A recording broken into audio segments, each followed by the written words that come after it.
حضور نے ارشاد فرمایا آیات المنافق ثلاث، منافق کی علامتیں تین ہیں۔ جس شخص کے اندر یہ علامات ہوں تو وہ اس نیت سے سنیں کہ آج ابھی اسی وقت میں یہ مصمم عزم کرتا ہوں کہ اپنے سے کھرچ دوں گا ان چیزوں کو، اور اپنے من کو، اپنے اندر کو، اپنے باطن کو ان غلاظتوں سے پاک کروں گا۔ اور عملی موضوعات پہ بات کرنے کا میرا مقصود بھی یہی ہوتا ہے کہ ہماری زندگی میں سب سے پہلے اپنی زندگی میں اور پھر میرے ملنے والوں کی زندگی کے اندر عملی طور پہ تبدیلی پیدا ہو۔ تو اس نیت کے ساتھ جب آپ سنیں گے تو اللہ برکت کرے گا۔ تو سنیے رسول رحمت نے ارشاد فرمایا صلی اللہ علیہ وآلہ وسلم نے کہ منافق کی نشانیاں تین ہیں۔ ان میں سے ایک اذا حدث کذب، جب وہ بولتا ہے تو جھوٹ بولتا ہے۔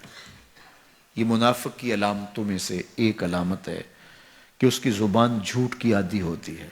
زندگی میں جھوٹ سے اپنے آپ کو بچائیں، یہ زہر قاتل ہے، اندر اجاڑ دیتا ہے، آپ کا معاشرے سے اعتبار ختم کر دیتا ہے اور آپ کی رسوائی کا سبب ہے۔ دوسرا ارشاد فرمایا وَإِذَا وَعَدَ أَخْلَفَ، جب وہ وعدہ کرتا ہے تو وعدہ خلافی کرتا ہے۔ یہ منافق کی علامت ہے کہ وہ وعدہ پورا نہیں کرتا۔ میرے حضور کسی سے وعدہ کرتے ہیں کہ تیرے آنے تک یہاں کھڑا ہوں، اور وہ جا کے بھول جاتا ہے۔ میرے حضور 3 دن کھڑے رہتے ہیں، 3 دن کے بعد اچانک وہاں سے گزرا، دیکھا تو حضور کھڑے ہیں۔ بڑی شرمندگی ہوئی، ڈرتا ہوا آگے بڑھا، صرف اتنا کہا یار تو نے مشقت میں ڈال دیا۔ 3 دن تک میرے حضور کھڑے، اور میں کہتا ہوں وہ تو 3 دن بعد واپس آ گیا۔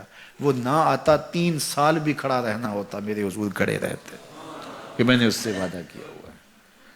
اور میں اور آپ دیکھیں کہ ہم کہاں کھڑے ہیں۔ ہم کسی سے وعدہ کریں، ہم خود وعدہ کرتے ہیں تمہیں 6 ماہ کے بعد پیسے دیں گے، وہ بیچارہ 6 ماہ کے بعد بھی جو ہے وہ 1 ماہ اور اوپر گزار لیتا ہے کہ چلو کوئی بات نہیں ہے، اور ہم اس کی موت کی دعا کر رہے ہیں یا اللہ فوت ہی ہو جائے تو اچھی بات ہے۔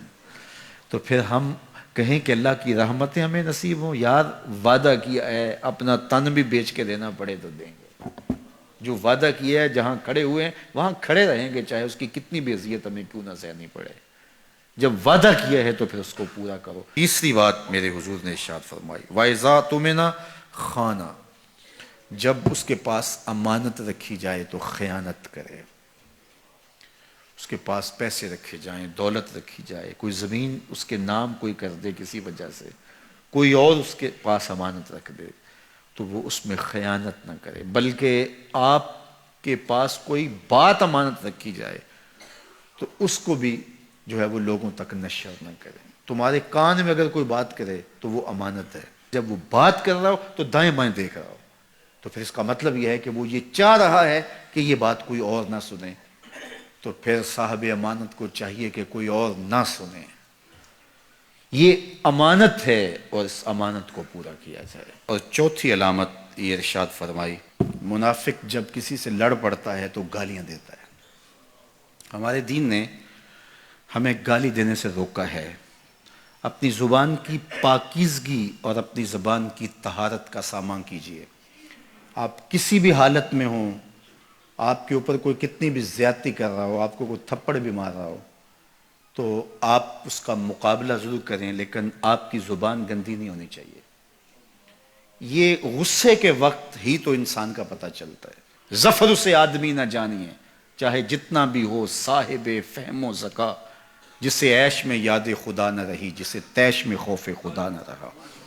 عیش کی زندگی ہو یا تیش کی زندگی، خوشی کا مرحلہ ہو یا مرحلہ غم ہو، آپ دیکھو نارمل زندگی کے اندر تو آپ معتدل ہوں گے ہی ہوں گے، لیکن جب آپ کا بیلنس خراب ہوتا ہے خوشیوں کے وفور کی وجہ سے، اس وقت پتہ چلے گا۔ یہ ہے انسان کا امتحان، یہ ہے انسان کی آزمائش۔ منافق کی علامت بتائی گئی وَإِذَا خَاصَمَ فَجَرَ، جب وہ کسی سے لڑائی کرتا ہے تو پھر گالیاں بکنا شروع کر دیتا ہے۔ یہ منافقوں کی علامات میں سے ایک علامت ہے، جب وہ لڑتا ہے تو گالیاں بکتا ہے، جھوٹ بولتا ہے، امانت میں خیانت کرتا ہے، اور عہد کرے تو اس کی پاسبانی نہیں کرتا۔ اللہ ہمیں عہد کی پاسبانی کی توفیق دے۔